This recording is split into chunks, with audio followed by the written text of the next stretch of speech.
Why does your scanner show the P2099 engine code? What does it mean? P2099 is a diagnostic trouble code for post-catalyst fuel trim system Too Rich Bank 2.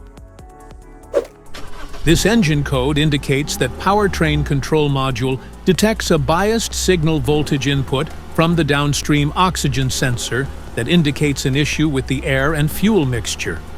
Under this circumstance, short-distance driving is permitted, but your vehicle should be repaired as soon as possible. So what causes this imbalance here are the most common culprits. This error could be caused by these possible faults in your car.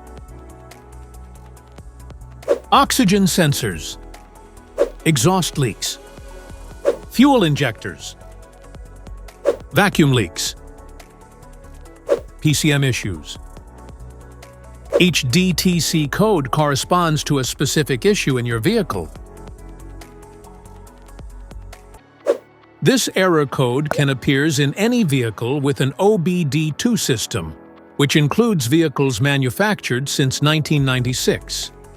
It is commonly found in Ford, Toyota, Honda, BMW, Mercedes-Benz, and more. If you want to fix this error code, let us know in the comments section. We will definitely make the video on your demand. If you like this video, don't forget to subscribe to our channel. Thanks for watching.